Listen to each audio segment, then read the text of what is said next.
And baby, I'm TFC till I die.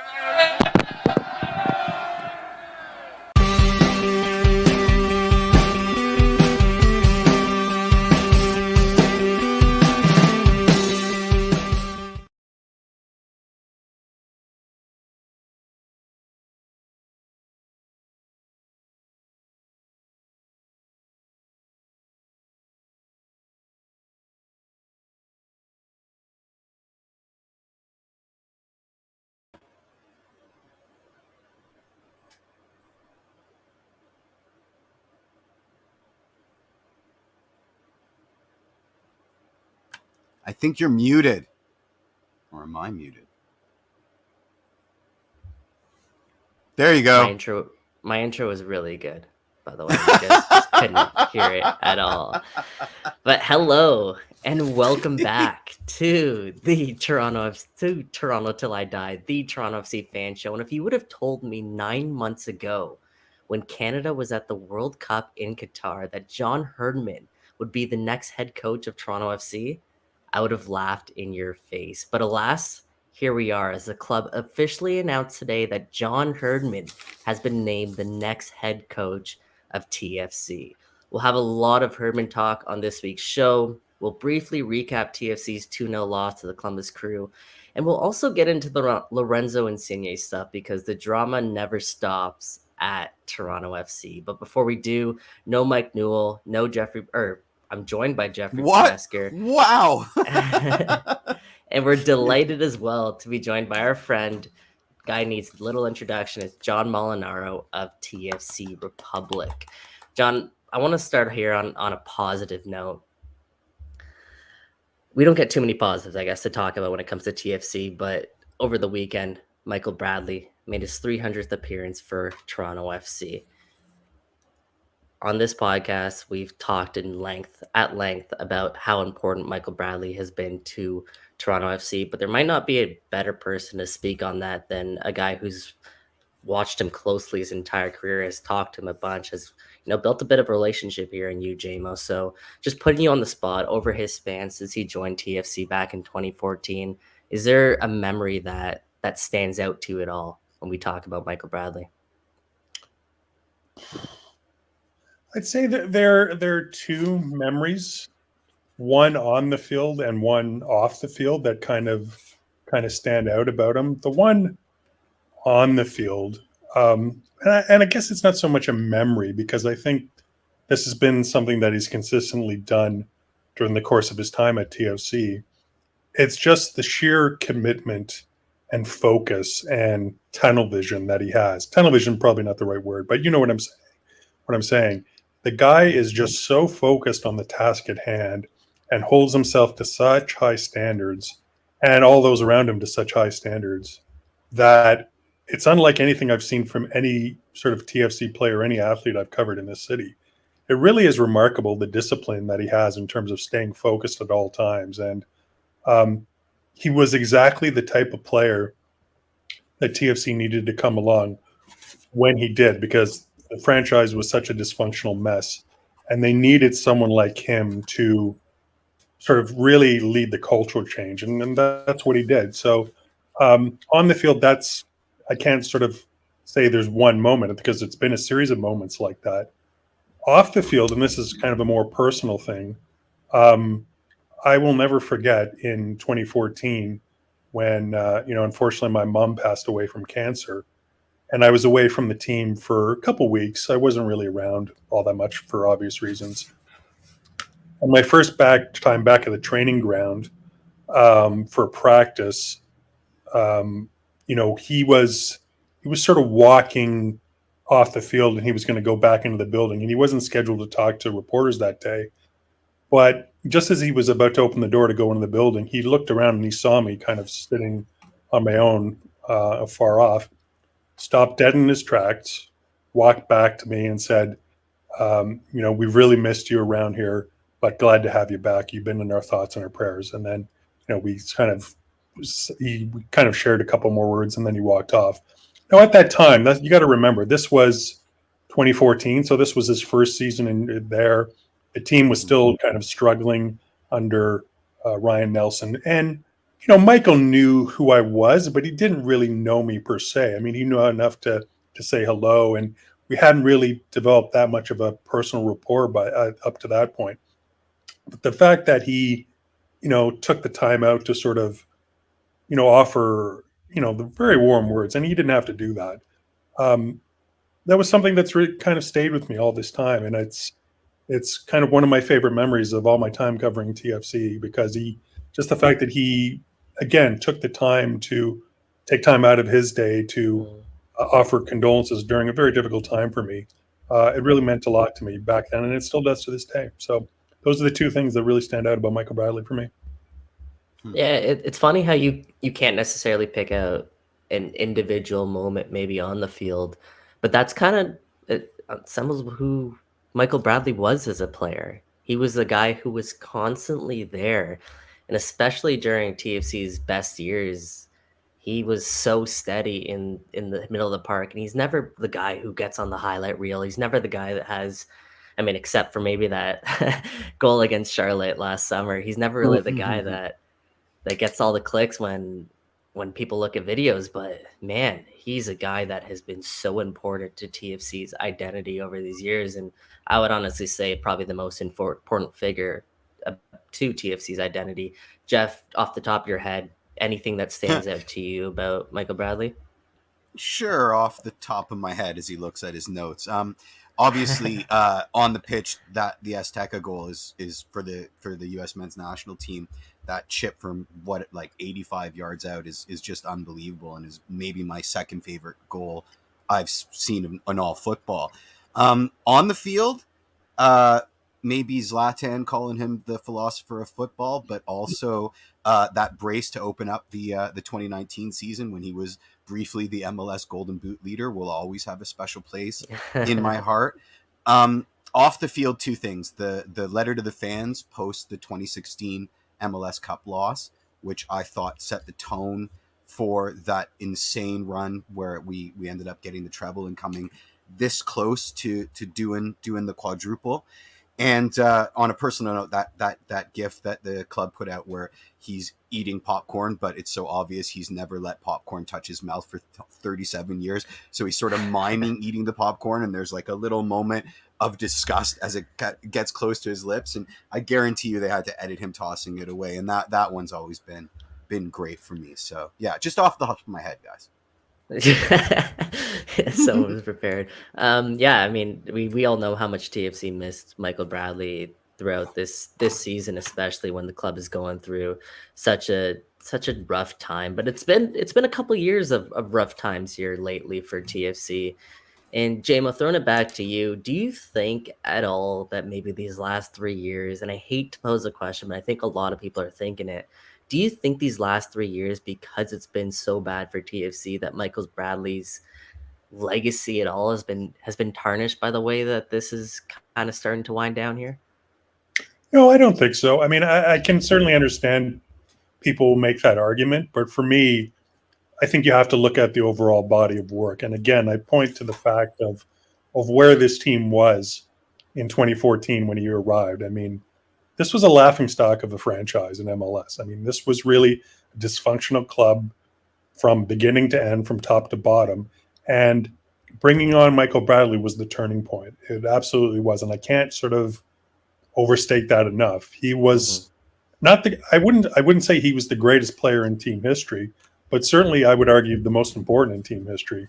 He was the man who sort of changed the culture and raised the standards and sort of ushered in this era of accountability that before then, simply hadn't existed at TFC. So, Javinko, Jose Altidore, Victor Vasquez, all hugely important players who absolutely played a vital role in sort of the glory years. But for me, there hasn't been a more important player in the history of this franchise than Michael Bradley. And I don't think 2 or 3, poor seasons is ever going to erase, his legacy or, undermine what he's meant to this club at all.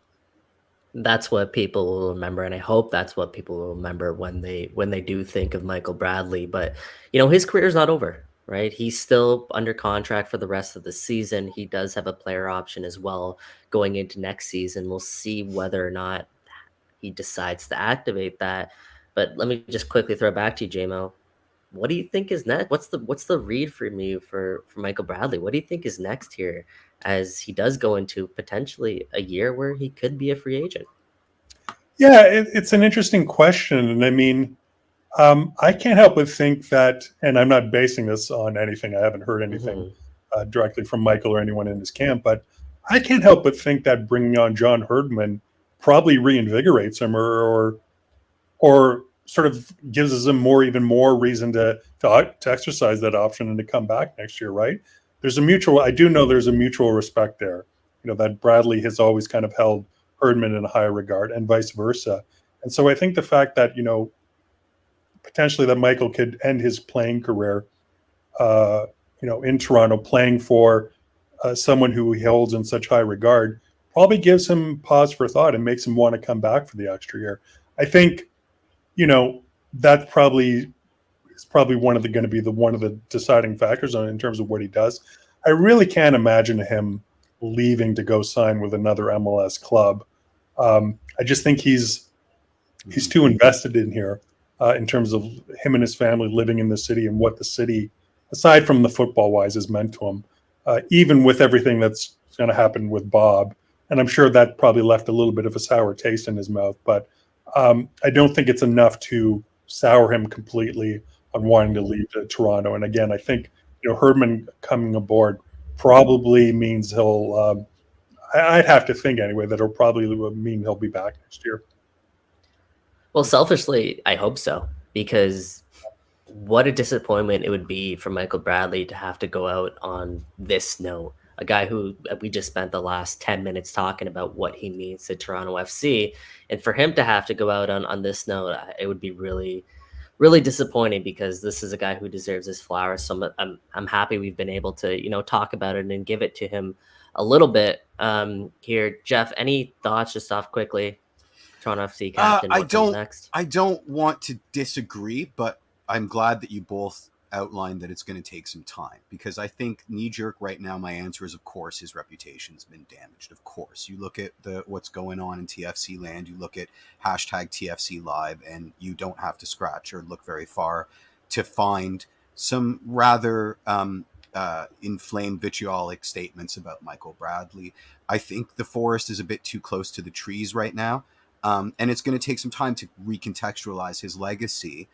And I think that that's fair. It's chaos right now, and everybody's pointing fingers. So I can't abide by that it hasn't damaged his legacy. But my hope is that, you know, with the benefit of hindsight, once we're out of this frying pan, that most of the so-called transgressions that he's been guilty of, you know, getting old is obviously his fault. It will be overlooked, and we'll be able to look at it with a sort of all-encompassing perspective.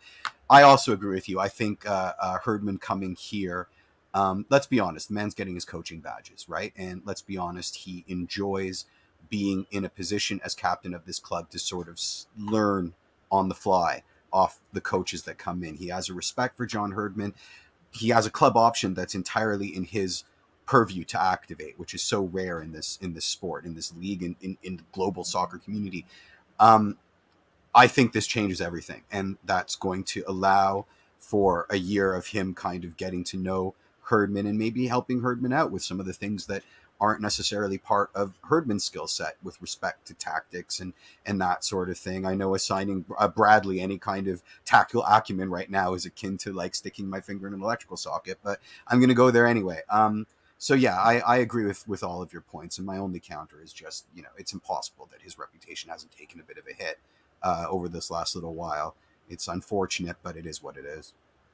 Yeah, the last thing I'll say on that, and both of you just touched on it, but I'll just emphasize it really, is when Michael Bradley arrived, and the thing that I'm going to remember Michael Bradley for is just how much he was proud to represent Toronto. He was proud to represent Canada, if that makes sense. It was very rare, especially at the time when he did come over, where athletes would, in really any sport, you think about the Leafs were going through a tough time. The Raptors weren't they're kind of in disarray a bit, not making that next jump to the postseason. There weren't many star free agents signing in Toronto, but Michael Bradley was willing to come and really represent the city and be proud of it and make it his own. Same with, Josie Altidore, and same with Sebastian Javinko. And I think that's kind of what made that era so special, was that, yeah, Toronto at the time might have been a bit unpopular, but we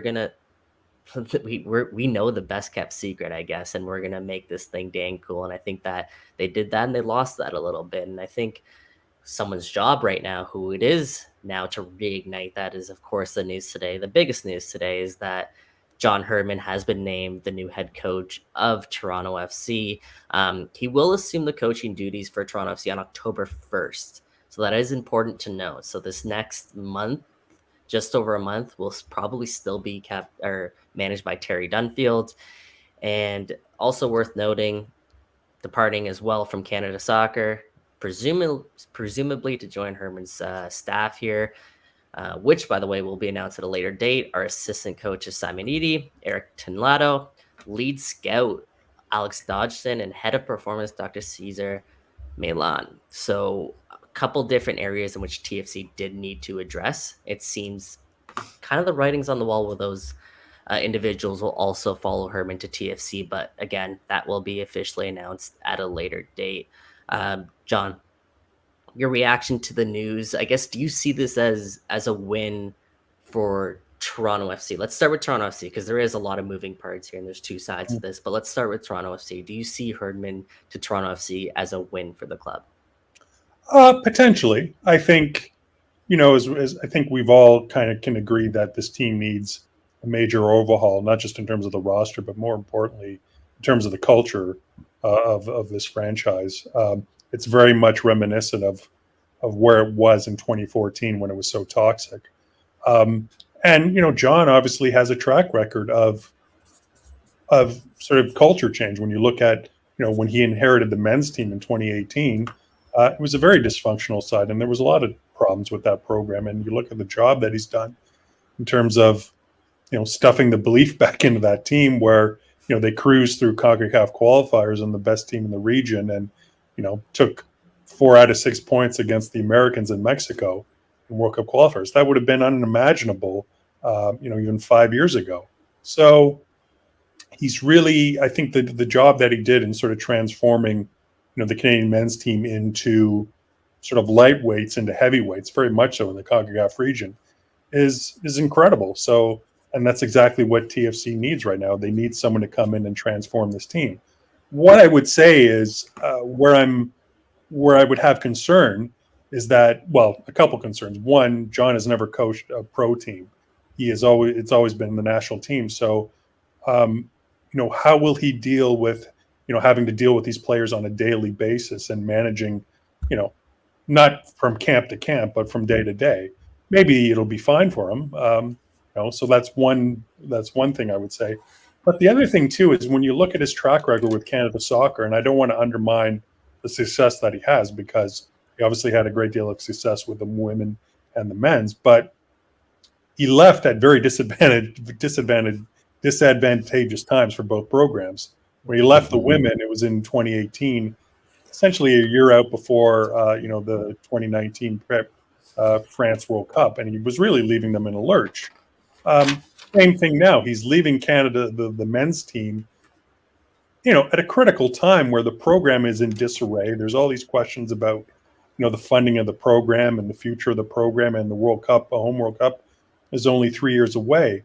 But he left and very much sort of leveraged, his status and, essentially campaigned for this job.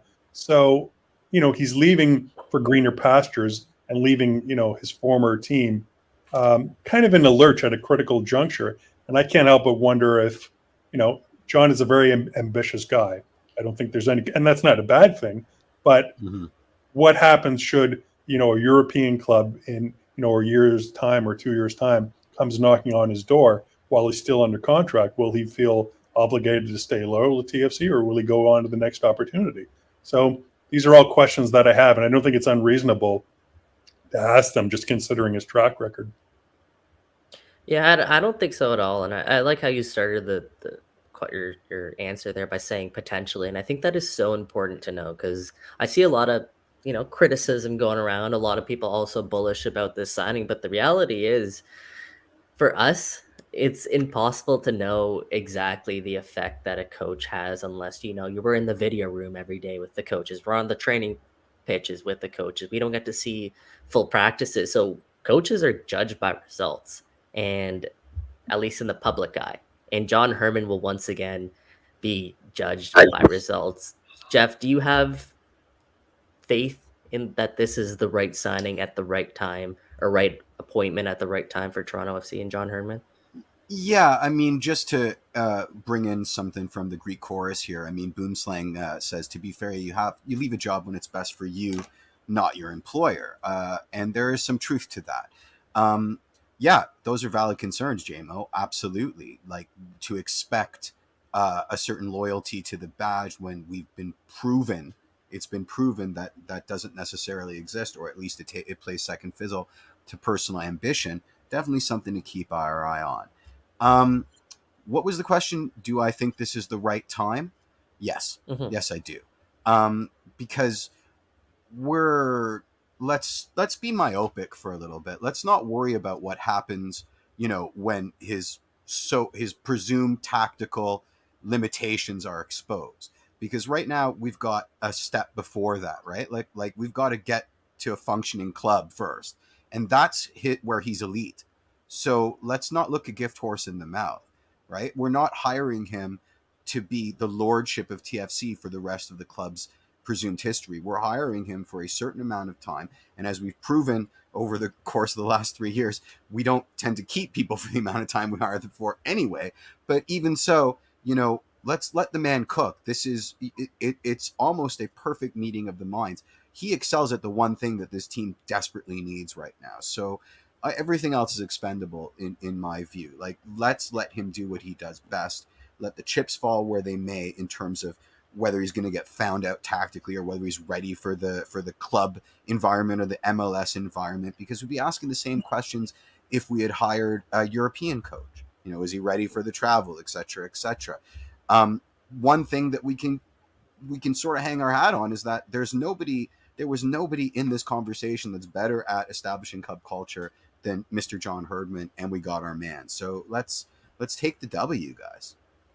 Well, let's say culture, because he doesn't have that club experience yet, but it is something he's always been keen on. And you're right, Jeff. He's here to once again hit the reset button on club culture. He's here once again to really instill a new identity with TFC. And look at the last manager or sporting director and head coach that TFC hired. That's a guy who has as much club credentials as you can essentially ask for, and it didn't work out for TFC. So again, only way we're going to be able to measure John Herdman is going to be by results over these next couple of years. And I do say couple of years because according to Josh Cloak at The Athletic, it's a multi-year deal, which is not a surprise for John Herdman.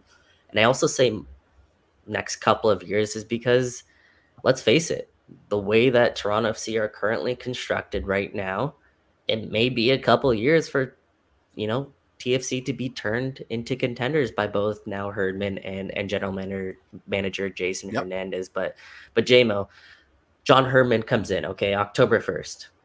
He's there, he's coaching. What are his immediate priorities do you see over his first 3 games, first month in charge at Toronto FC? What are his priorities there? What comes first? Well, I mean, I kind of said this on Twitter earlier today, but I've got it right here. Yeah, I really think he has to get Lorenzo Insigne and Federico Bernardeschi on side. I don't think there's any sort of question or dispute about that their heart hasn't necessarily been in it at TFC in terms of getting along with their coaches, whether it was Bob Bradley and now Terry Dunfield. And within Bob's case, I mean, they were actively trying to sort of, get rid of him pretty much from, early on in the start.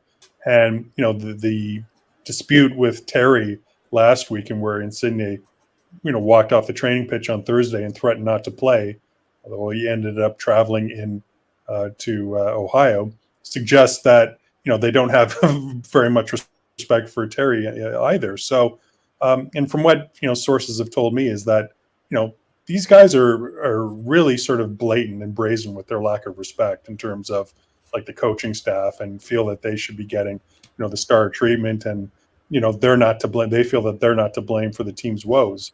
So that's a big problem when you consider that these are supposed to be your two designated players who are supposed to be leading by example and producing like DPs, and they haven't come close to it, and they're causing a disruption. And I think when we talk about the culture at the TFC right now, they're a big reason why the culture is in such a mess. And let's not kid ourselves. So, John Herdman has a pretty big task in terms of winning them over. Like, can he gain their respect? Will they feel inclined to take their marching orders from him? I mean, they weren't so inclined with Bob Bradley, and this was a guy who coached club soccer in Europe, who coached the U.S. and Egyptian national team, was an MLS coach of some repute. Here's John Herdman, doesn't have the same sort of track record as Bradley. He's only coached, men's team, the Canadian men's team for 5 years now. Got him to a World Cup, so that's great. But Bob Bradley did the same with the U.S., nearly did so with Egypt. So I'm really curious to see how much they're going to how much John is, I think John is going to have to win them over and really get them in line. For me, that's kind of like the biggest challenge he's going to face right from the start. Mm-hmm. Yeah, it has to be number one and number two, because your designated players are obviously the people who carry you as far as you go in Major League Soccer. Yeah, go ahead, Jeff. I mean, the fact that he's starting on October the 1st, which is well after the transfer windows and all opportunities to shed ourselves of these contracts are over, does that not get your spidey senses tingling? That maybe I wouldn't say that's the reason his contract is starting October 1st. I think more so it has to do with, well, at least according to the press release, it says that he'll be helping transition Canada Soccer and helping them again in that transition to their new head coach. Maybe there's some more to it than that, but it is an important thing to note, Jeff, because the transfer window deadline is approaching in Europe, and we all know and have read the speculation about Federico Bernardeschi and potentially whether or not he'll make a move over to Europe. At this time, nothing is imminent, but still something I think worth keeping an eye on. So there's a chance that one of the Italians may not even be there by the time John Herdman officially starts. But if they are, I agree with John. It has to be priorities number 1 and 2. Right? Other thing is you're going to figure out the rest of the squad, who still wants to be there, who doesn't want to be there. Jason Hernandez has done a great job of kind of starting that process here, but come the offseason, there's going to be more movement when it comes to this TFC team, and John Herdman is going to have to play a big part in that. And I guess the biggest thing, just taking a step back, is figuring out what his tactical identity will be. We know with the national team, a lot of that is based upon the players that you have within your program, especially Canada's, because at the time, especially when John Herdman took over, the pool isn't that deep. So it's not like he has a bunch of different options that he can pull from there to create his sort of tactical identity.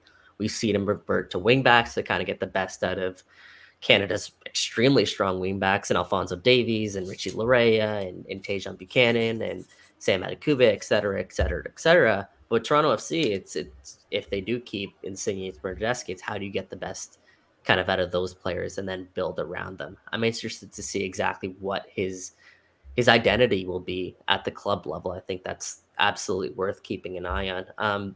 Jeff, we kind of talked about this last week, so I'll throw this to JMO, and JMO, you brought it up. It's about the fact that Herdman doesn't have any club experience.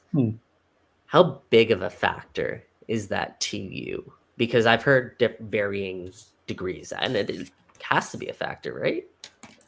Yeah, I mean, I think it's a factor, but how much? I mean, I honestly can't say. I mean, it's kind of like how you said before, Michael. I think it's just a matter of letting him get on the job and let's see how he does. I mean, I can remember people having somewhat similar concerns when he took over the men's side, saying, Well, he's only coached women's football. He's never really coached, a men's team at all. And will he be able to make that sort of transformation and be able to adapt?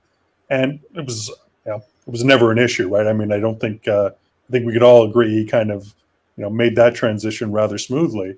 So, but I mean, this is a little bit different in the sense that, again, with the national team, he only sees the players every few months. He's not managing them, and in terms of managing, not just on the field but off the field on a day-to-day basis. Now he will be. I mean, he's going to be actively involved in every aspect of this team, every day of every sort of minute of the day, and that is a bit of a change. And that's not to say he's not sort of open up for that challenge, and maybe he can do it.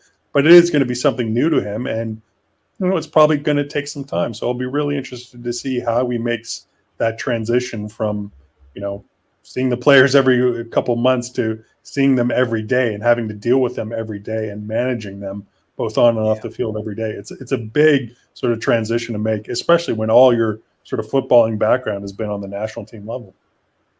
And let's face it, that's going to be the narrative that hovers over him like a cloud throughout at least the first couple months of his journey here with Toronto FC. And I guess the hope is that it's a long journey here, Jeff. And that's what, I mean, you talked about it already. That's what John Herdman is brought in here to do. He's brought in to, again, just reset the culture here at Toronto FC and build it again from the ground up, which, some TFC fans might not want to hear that, but it's going to be a process here with Toronto FC and John Herdman kind of getting things right here. Let's talk about the other side of the coin, though. And I think this is the most common question that I've seen people ask is, why the heck is John Herdman leaving the Canadian men's national team when Canada is about to host the World Cup in less than 3 years? What do you read into that, the fact that he is leaving Canada in a World Cup cycle, John? Well, I think it's a huge black eye for Canada soccer. I mean, who leaves a job like that with a home World Cup looming less than 3 years away, unless it's a total crap show going on behind the scenes at Canada soccer? And that's totally what's going on here. Let's not kid ourselves or sugarcoat it. The Canada soccer right now is in a state of disarray. John has not been shy about voicing his concerns. I mean, I can't remember what game it was, but he said, we're not serious about winning the 2026 World Cup.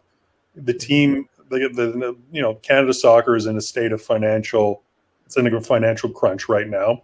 There's labor unrest and has been for a long time. And I don't see that sort of subsiding anytime soon.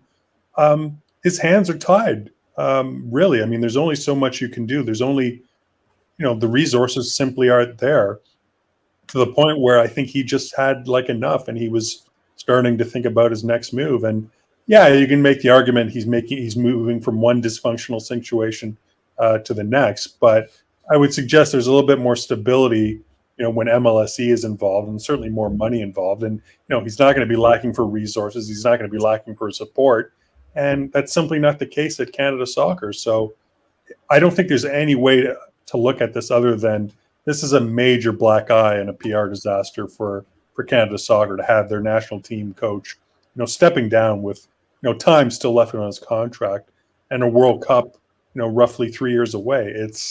Who does that? It's just simply not done. I mean, this is really unprecedented.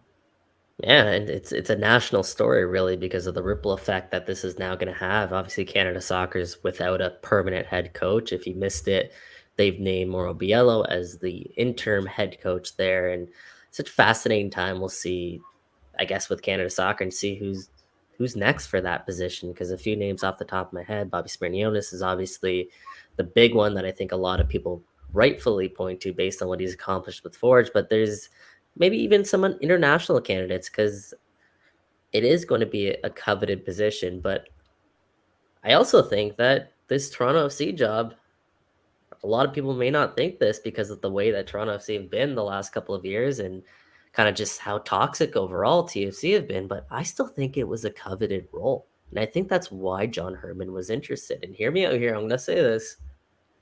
Toronto FC is the only club in Canada that John Herdman would have left the Canadian men's national team role for. I don't think he would have left it for Montreal, and I don't think he would have left it for Vancouver. Jeff, do you agree? Do you disagree? I agree with you. But I think that what's getting lost in this narrative, and I agree with everything that everybody's saying, it was an untenable situation at Canada Soccer, and it's an easy exit because it's an untenable situation and the public narrative supports this. But I do think there's merit in that this was a perfect time for John to get out because there's all this smoke around, him being victimized by lack of funding. But it's also a smart move because maybe he saw his ceiling. Getting found out tactically at the World Cup, making what I don't think was a mistake, but was actually just a desired effect by the Croatia comments that everybody took on face value. Excuse me. I think, this gives him the opportunity to, if we agree that the baseline is Herdman thinks about himself and puts himself first, this is a way to get better. Whereas maybe he was stagnating in that role and it's not enough opportunity to get better, maybe get found out again in 2026 and there goes his legacy. You know what I mean? I think this presented it. I mean, if we're to believe that his people approached TFC, they saw an opportunity for the betterment of their client, out where everything supported that client not being hung out to dry for his ambition, but rather, jumping ship when because the ship was sinking kind of thing. So I think it's a win-win, or at least a major win for Herdman's camp, certainly a huge loss for Canada Soccer. But I do think that the narrative needs to include that. You have to give Herdman agency. He's not an idiot. He's a smart man. He saw the opportunity here to get what he wants, which is inroads into the club game. Everybody's harping about, well, why would he walk away from the 2026 World Cup? Maybe he's afraid that, it's bigger than him at this current level of his tactical nous. Coaching in the World Cup, which is the pinnacle of the sport on the men's side, is a little bit too much for his tactical acumen. And this is a great way to get there. Hey, he does capitalize on his opportunities. That might be a little bit too harsh.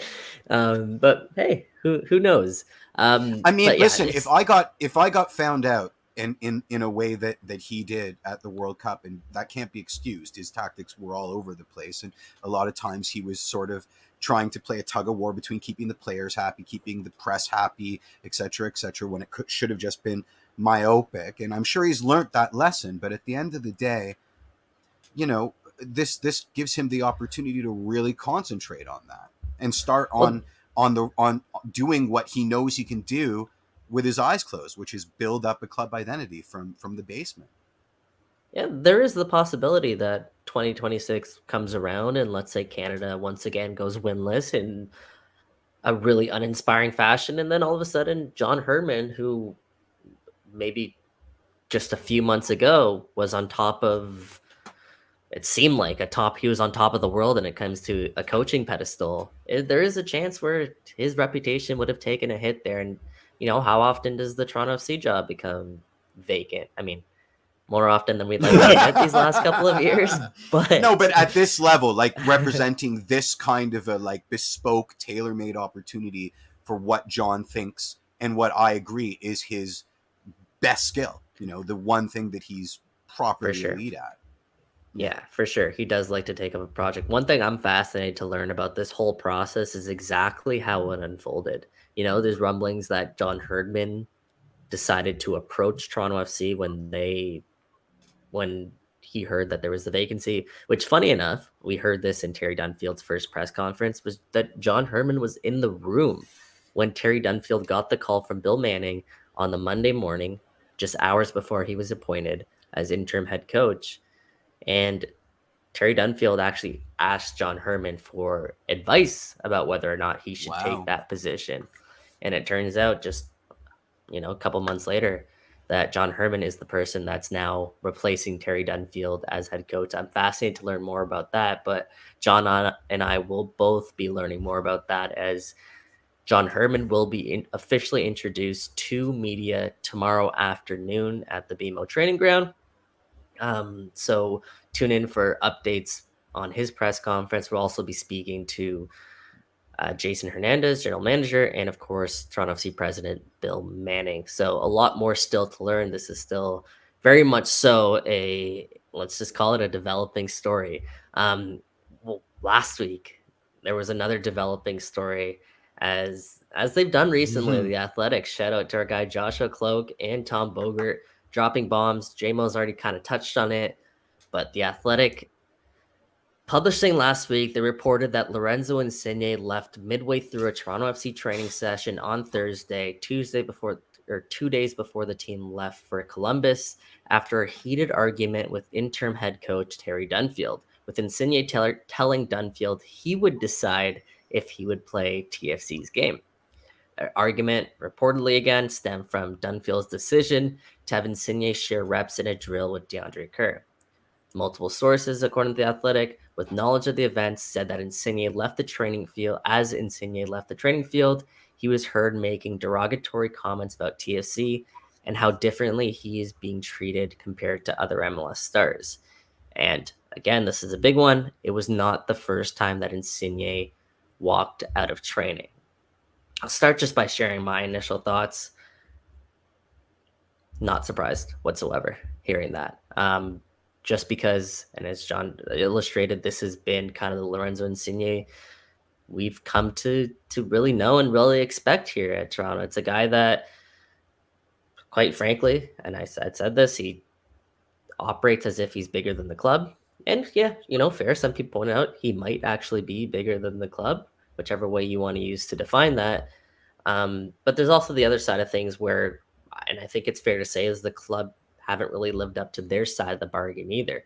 So when you're a last place team and you're a team with only 3 wins on the season, you're a team in a stretch of games where you've lost 9 games in a row, when you've only scored 2 goals in your last 8 or 9 games, frustration is going to boil over, and you are going to hear about events like this transpire. So for me, not really that surprised, but it is kind of an indictment about, maybe the type of character that Lorenzo Insigne is, and maybe he's not quite the leader that TFC thought they were getting. JMO, you kind of touched on it, just your reaction to reading that news and hearing that news. Not surprised. I heard essentially, the same thing from a source shortly after the Athletic broke the story. Again, I've kind of been hearing rumblings about, Insigne pulling this stuff in terms of, walking out of practice, about making a meal out of his supposed injuries because he doesn't want to play,